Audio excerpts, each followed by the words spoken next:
आपकी तरफ से सिग्नलिंग हुई ना फिर राना एहसान साहब, बड़े आई थिंक आपकी तरफ सख्त एलिगेशंस हैं और ये कि आप लोग मुआहदों की खिलाफ वर्जी में भी एक्सपर्ट हैं, मतलब ये भी इट्स क्वाइट एन एलिगेशन। आप इसका भी कैसे दिफा करते हैं? और ये जो बात कर रहे हैं ना पीपल्स पार्टी वाले, वो बहरहाल कर रहे हैं। हमने कई जगहों से ऐसी भी चीज़ सुनी है कि एक पॉसिबिलिटी है कि पीपल्स पार्टी पीटीआई के भी वोट शामिल करके बिलावल साहब या तो प्राइम मिनिस्टर भी बन सकते हैं। ऐसी कई, आपको पता है कुछ रोज़ पहले तो ये वाली जो एक ग्रेप वाइन थी ये खासी सरगर्म थी। बिस्मिल्लाहिर्रहमानिर्रहीम।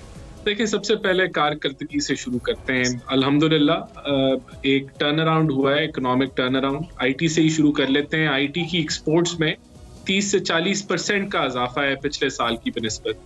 आपकी ओवरऑल एक्सपोर्ट्स भी बढ़ रही हैं, रिमिटेंसेस भी बढ़ रही हैं। इन्फ्लेशन आपकी जो है वो 40% से 4.1% पे आ चुकी है। It's a massive turn around. आपके सूद की शरह 23% से गिर के अब 13% के ऊपर कायबर आ चुका है। मजीद इसका सिंगल डिजिट पे जाने के इम्कानात हैं। ओवरऑल सारे मैक्रो इकोनॉमिक इंडिकेटर्स, आपके फॉरेक्स रिजर्व्स पाकिस्तान के 16 अरब डॉलर्स को जो है वो पहुंच चुके हैं। और मैं समझता हूं कि आगे हम मजीद बेहतरी जो है इकोनॉमिक साइड पे हमें नजर आ रही है। 6 से 12 महीने के अंदर जो ट्रिकल डाउन होगी एक आम आदमी को भी इसके जो फवायद हैं वो पहुंचेंगे। काबीना क्यों एक्सपैंड की जा रही है? देखिए, काबीना के लिए कोई नए अखराजात नहीं किए जाते। अगर एक वजीर जो है उसको दफ्तर मिलता है तो नया दफ्तर तो नहीं बनाना, दफ्तर पहले ही मौजूद है।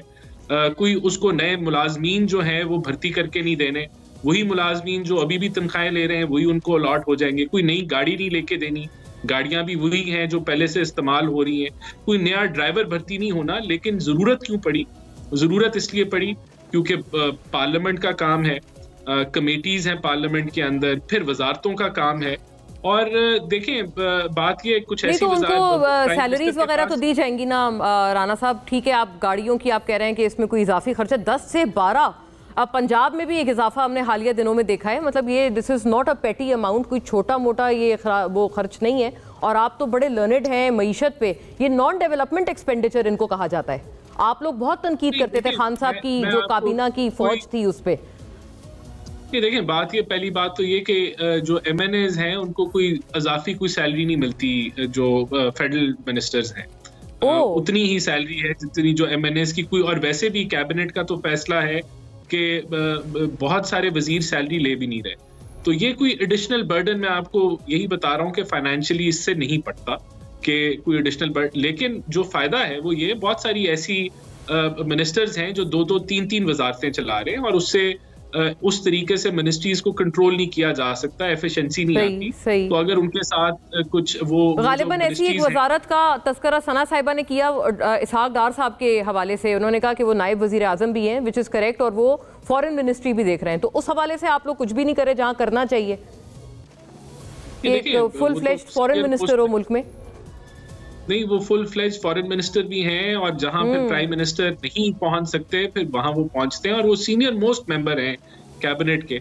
लेकिन प्राइम मिनिस्टर की अगर हम बात करें तो उनके पास 6-7 वजारतें हैं। कुछ और वजीर हैं जिनके वो उस तरीके से जो है वो चीजें मैनेज नहीं होती। तो ये तो एक, इसमें कोई इजाफी खर्च नहीं होगा कोई, यानी कि बड़ा अगर हुआ भी तो मिनिस्ट्रियल होगा जिसका कोई बड़ा इम्पैक्ट नहीं आएगा। तो हुकूमत की एफिशिएंसी बढ़ाने के लिए और मतलब आप अगेन आपसे इसलिए मैं जरा उसके लिए पूछ रही हूँ ताकि एम्फेसाइज हो ये वाली बात। ये बड़ी इंपॉर्टेंट बात है। आप कह रहे हैं कि ना इजाफी सैलरीज होंगी, ना कोई पर्क्स एंड प्रिविलेजेस होंगे, ना कोई इजाफी गाड़ियां, मरात, कुछ भी नहीं होगा। ये 10-12 लोगों की जो मजीद इंडक्शन होने जा रही है काबीना में।